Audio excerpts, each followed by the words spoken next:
Chaina's Torment. Chapter 13. Chaina caught sight of the pair from the same vantage point he had first spotted Kamal. He recognized Kamal's sister Jeska and the dwarf Balfour from the descriptions he had and the fact that they arrived together. Now that he saw her, he thought he could have recognized Jeska as one of Kamal's kin without forewarning. She was of medium height in build, but she had Kamal's blazing red hair and brass-colored skin. Where Kamal's was cropped close to his head, Jeska wore her hair long, braided dwarf style into hundreds of finger-thick strands. Each braid was interwoven with ribbons or hide or polished stones, and she had gathered them all in the middle of her back with a heavy iron clip. Chaina recognized a weighted whip when he saw it, but he was impressed with how casually she wore a weapon that most fighters wouldn't recognize. She also wore a peculiar metal gauntlet that covered her left forearm. It was etched with runes but unpolished, with two small horns at the wrist edge. It looked like a miniature slingshot, but Chaina couldn't quite credit the whole thing as a weapon. He reasoned it was either a sword baffle or some sort of protective armor. Finally, she carried a wooden baton that was intricately carved and ringed with metal. It was about as long as her arm, and it looked extremely solid. Her muscles lied about it as well, effortlessly concealing how dense the baton really was. In addition to its decorative metal rings, Chaina guessed the baton also had a metal core to give it an extra punch. Jeska carried herself and her weapons with extreme confidence. Her eyes were focused straight ahead, her jaw was set, and her pace was so stern it seemed more like a march than a hike. She didn't even glance at the dwarf by her side, though he matched her stride for stride and never fell out of the peripheral vision. Balfour was built like all dwarves Chaina had seen, short and broad and gnarled as a stump. His long beard was split into two equal points that fell to his waist, and he wore an ornate headdress with a large gem at the center. Instead of a fighting axe, he carried some kind of axe staff that was neither completely weapon nor entirely walking stick. The strange duo was met at the gate by a Cabal representative and escorted into the arena. Chaina waited until the door had shut behind him before he turned from the window and made his way down to the pits. Several hours later, an oily-looking fixer met Chaina on the staircase. "You Chainy?" the fixer said. "Chainer." "Whatever, come on, let's go, you're on." The fixer's attitude annoyed Chaina. "What's the rush?" "They are. The woman's insane and the dwarf is really cranky. They say they're gonna fight now or they're gonna start wrecking the place." "So, turn some stalkers and some hellhounds loose on them. The master of the game said..." "The master of the game said that you should get your butt down there in the main pit." He held out a sealed scroll. "See that? It's official. Now come on." Chaina stood perfectly still. "What's your name, Sunshine?" The oily Cabalist sneered. "Loosh," he said. "Bet all you have on me, Loosh. I can't lose." "Is that so?" "It is." "Thanks, kid." Loosh had a sarcastic tone that never wavered. Chaina couldn't tell if the fixer knew he was being misled, or he just didn't care. He gave up trying to argue with a person who negotiated for a living and fell in to step behind him. Loosh led him down to the main pit floor. The stands were full. Everything seemed ready to go. His opponents waited on the far side of the circle. "Good luck, kid," Loosh said, already distracted and moving on to his next assignment. "You mean that, Loosh?" "Sure, why not?" Loosh didn't even look up as he disappeared into the crowd. Overhead, the prep horns sounded, and Chaina lit his sensor. It was to be a straightforward flag match, 2 against 1.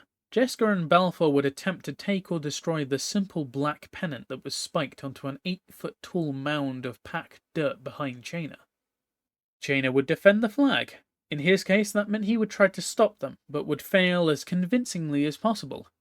In the distance, Chaina heard his match being announced. The usual build-up of the fighters and standard teasers about blood and danger to whip up the crowd. Chaina scanned the rows and rows of eager faces. The smoke was getting thicker and thicker around him, and he fought back a rush of dizziness.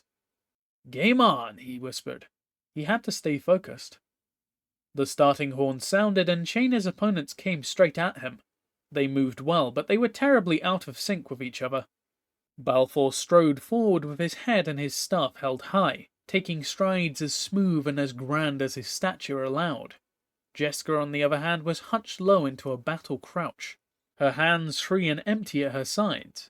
Her baton was ready at her hip, and she kept one hand near it as she stared fixedly at the flag behind Chaina.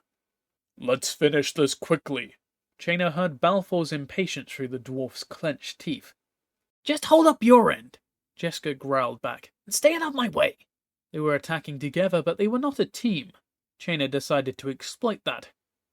As they had no long-range weapons, Chaina waited until Jeska and Balfour were a stone's throw from the mound. Then his eyes rolled back in his head. He shuddered, and he threw his arms out, palm up, at Balfour. There was a flash of black light, and for that briefest moment, a purple ring of energy flickered. Through that ring came a 3-foot dragonfly with a scorpion tail. Its multiple wings buzzed with the fury of a full swarm as it shot high above the arena floor, and then dove straight down at Balfour, its stinger poised for the kill. Chaina wanted to test himself against Kamal's sister, and the dragonfly would keep the dwarf busy. The insect would bedevil and sting until the dwarf hacked at it with his axe or his fists. If he injured it, its sticky blood would spurt and foul whatever part of Balfour it touched. As Chaina expected, Jeska completely ignored the threat that was ignoring her. As the dragonfly honed in on Balfour, she continued straight on at Chaina. Her movements became much sharper and quicker once the action began, and her approach became more like an acrobat's tumbling run. Chaina ditched the sensor and drew his dagger, waiting, his stance inviting Jeska to attack. Behind Jeska, Balfour stood straight as the dragonfly swooped down onto him. The gem on the dwarf's headdress glowed, and red fire leaped from the gem to the blade of his axe staff. Chaina could see Balfour's lips moving. His eyes were shut. A blast of flame erupted from the head of Balfour's axe and burned the dragonfly to ash in midair. Chaina stood shocked for just a moment, then dove forward as another blast slammed into the ground near his feet. Before he could get up to his knees, Jeska was above him, and her baton was bearing down on his skull. Balfour smugly crossed his arms. Years with the fighting chain had given Chaina extremely fast hands, and Jeska had badly underestimated his speed. He caught her baton in mid-swing, threw his weight backwards, and tossed her back over his head with an assist from his boot.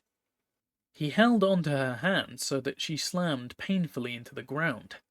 Chaina released her, rolled, and came up with his hands in position. There was another black flash, and a second dragonfly buzzed out and orientated on Jeska. Chaina cursed for repeating himself. Skellum would have never let that go. Chaina pushed the thought of his mentor aside, saw that Jeska had not regained her feet, and squared off on Balfour. He scooped his dagger up off of the arena floor and dared Balfour to come forward with it. The dwarf could not blast Chaina with Jeska so close behind, but the gem on Balfour's head was still glowing.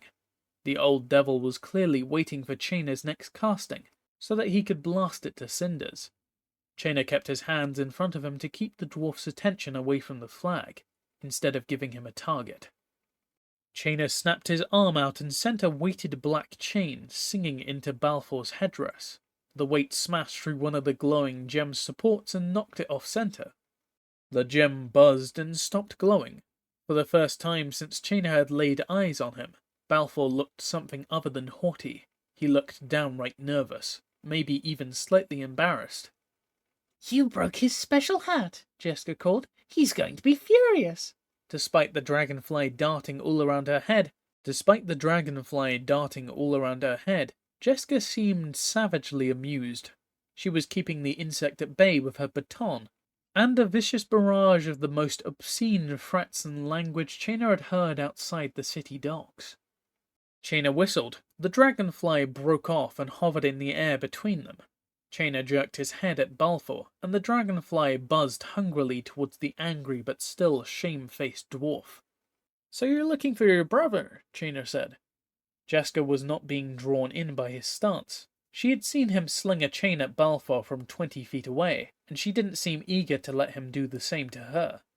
"I am. You know where he is?"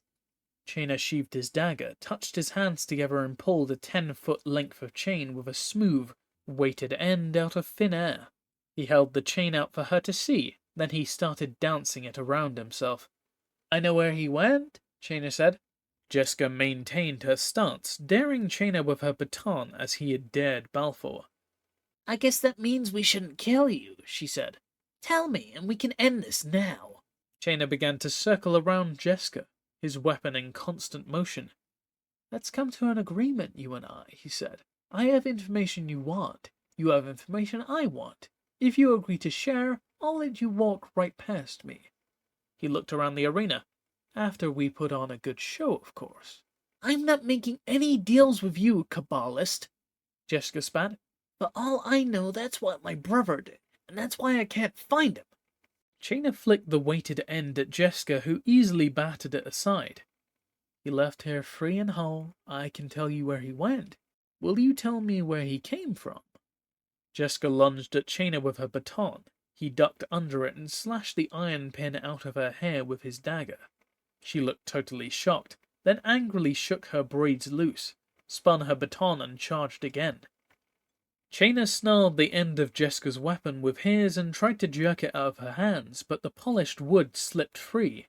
Jeska spun under the chain and tried to drive the heel of her hand into Chaina's nose. Chaina dodged and then missed Jeska's knee with the weighted end on his return stroke. They traded feints and then held their positions, facing each other. "Look, barbarian," Chaina said, "a show of faith. Your brother is competing regularly in one of the minor pits to the north. Kamal is alive and well." Jeska paused. "What's he doing up north?" Chaina relaxed, but he didn't lower his weapon. "Chasing after treasure." "You mean I've been halfway across Otaria looking for him, and he's not even lost?" "Seems that way." "How do I know you're telling me the truth?" "For fear's sake, Jeska!" Balfour yelled. He was jabbing at the dragonfly with his staff, but he seemed more concerned about preserving the staff than he was about harming the insect. "Stop babbling and finish this. Did you forget the rules of this thrice-damned farce?" Chaina saw realization crowd the anger out of Jeska's eyes. She let out an ear-splitting war cry and heaved her baton at Chaina's head. While he was distracted, Jeska stuck her gauntleted arm straight out and sighted it down like a crossbow at the black pennant. She drew a smooth red stone from her pouch and touched it to the gauntlet between the horns. She spoke one word, and the horns sparked, igniting a thin stream of fire that stretched between them like a clothesline. Jeska drew the red stone back and prepared to release it towards the flag. "Wait," Chaina said. The gauntlet was a kind of slingshot, and if he didn't act quickly, Jeska would win the match before Chaina had gotten anything out of her. Chaina sent her collar chain slamming into Jeska's wrist and jerked her off balance so that she couldn't target the flag. Pulling Jeska away from her first target was a possibly sound pit strategy, but Chaina immediately realized the flaw in his execution. As close as he was to her, once he pulled her off balance, the only thing Jeska could fire her slingshot at was him. Jeska barked out an incoherent warning as the red stone flew. In the 8 feet of space between Chaina's eyes and the oncoming stone, the missile transformed from a shiny glass-like bead into a glowing ball of concentrated heat. Chaina's hands proved to be faster than his brain as he jerked his arms up to protect his face. His eyes slammed shut as a blast of heat burned his eyebrows away. He was temporarily deafened by the explosion, and the pain in his right arm was agonizing. The impact blew him back on his heels, but he didn't stagger or fall. "Held my ground, goddammit," he heard his own voice say. He started to sway, his eyes still squinted and unfocused. He could barely make out the old dwarf and the brass girl as they stood, side by side, staring over him. They were curious, but they were still keeping a safe distance. Confused, Chaina looked at the flag, still untouched. He was helpless. Why weren't they finishing him off or climbing the mound? Do you give, Kabbalist? Jaina could see her shouting, cupping her hands around her mouth, but he could barely hear her. He recognized her tone, however, as that of someone who knows the fight is over even if nobody else does. Jaina reached for his dagger, and a fresh wave of searing pain dropped him to his knees. His left hand seemed fine, but his right felt thick and vague and clumsy. Jaina held his arm up to get a better look at his hand. Or not, he said out loud. His right arm ended in a charred, smoking stump. His hand was completely gone, and his forearm now ended 2 inches below the elbow. Damn, he said. He turned his dazed eyes on Balfour and Jeska.